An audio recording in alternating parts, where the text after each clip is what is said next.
충격적입니다. 대통령은 왜 국방부 장관에게 직접 전화했을까?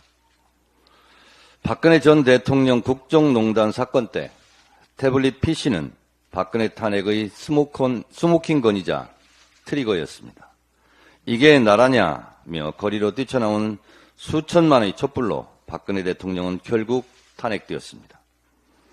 최혜병 수사 외압 의혹 사건에서 대통령의 경로설은 안개 속 의심이었다면 대통령이 직접 국방부 장관에게 3차례 통화했다는 진실의 문은 스모킹 건이 아닐까라고 생각합니다. 과연 이 통화 사실은 향후 윤석열 대통령의 운명을 어떻게 가를지 아직은 아무도 모릅니다. 대통령의 3차례 통화, 이 사실, 과연 제2의 태블릿이 될 것인가? 먼저 MBC 보도를 다시 보시겠습니다. 오늘 뉴스데스크는 MBC 단독 보도로 시작하겠습니다. 작년 8월 2일 해병대 수사단이 최상병 사건 자료를 경찰에 이첩한 직후 이종섭 전 국방장관과 윤석열 대통령이 통화한 기록이 나왔습니다. 통화가 이뤄진 이후 당시 해병대 수사단장은 보직 해임됐습니다. 먼저 구민지 기자의 단독 보도입니다. 윤석열 대통령이 예전부터 사용하던 개인 휴대전화 번호가 이종섭 전 장관의 통화 기록에 처음 등장한 건 작년 8월 2일 낮 12시 7분 44초입니다. 이 전 장관이 전화를 받았습니다. 통화가 4분 5초간 이어졌습니다. 해병대 수사단원들이 임성근 해병대 1사단장 등 혐의자를 8명으로 적시한 사건 자료를 경북경찰청에 이첩하던 중이었습니다. 그리고 오후 12시 28분 이 전 장관 참모는 김계환 사령관에게 텔레그램을 보내 경찰로 이첩 여부 확인되었는지요? 라고 물었고 3분 뒤 김 사령관은 이첩되었음, 장관과 통화할 때 확인되어 보고 드렸습니다. 라고 답합니다.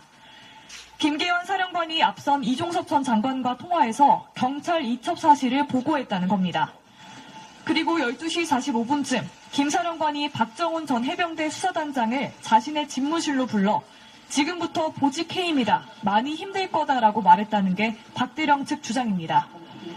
이후 윤 대통령이 예전부터 쓰던 휴대전화에서 2차례 더 이 전 장관에게 전화가 갔습니다. 12시 43분 16초부터 시작돼 12시 56분 59초까지 13분 43초간 이어졌고 12시 57분 36초부터 58분 28초까지 52초간 통화 후 끊어졌습니다. 그날 저녁 국방부에서 다시 수사 기록을 경찰에서 가져왔습니다. 이시원 당시 대통령실 공직기관 비서관과 국방부 유재은 법무관리관의 통화가 이뤄진 날도 이날입니다. 이종섭 전 장관 측은 자료의 출처가 어디인지 그 공개가 적법한지 의문이라면서 대통령과 통화 여부를 언급하는 건 적절치 않다고 답했습니다. 이 번호가 윤석열 대통령이 쓰는 개인 번호가 맞는지, 윤 대통령이 이날 이종섭 장관과 3차례 통화한 적이 있는지 대통령실에 물었지만 답하지 않았습니다. MBC 뉴스 구민지입니다.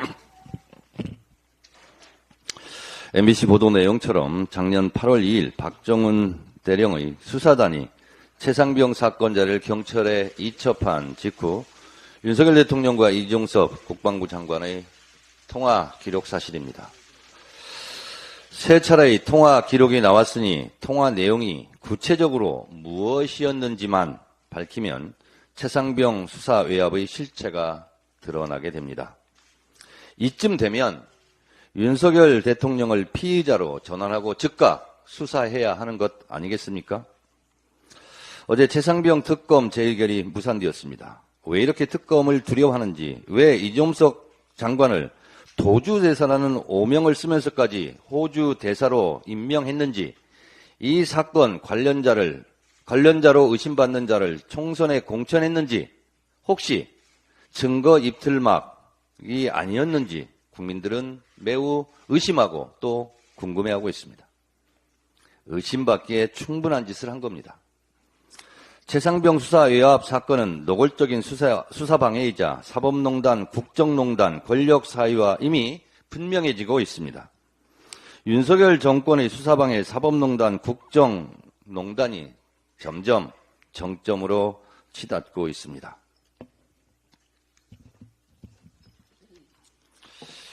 윤석열 대통령과 이종섭 전 국방장관과의 부적절한 전화통화, 박근혜 정권 탄핵 때 태블릿 PC처럼 윤석열 정권 탄핵의 스모킹 건이자 트리거가 될 것인지 온 국민이 두 눈 부릅뜨고 지켜보고 있습니다. 탄핵 열차가 기적 소리를 울리고 있습니다.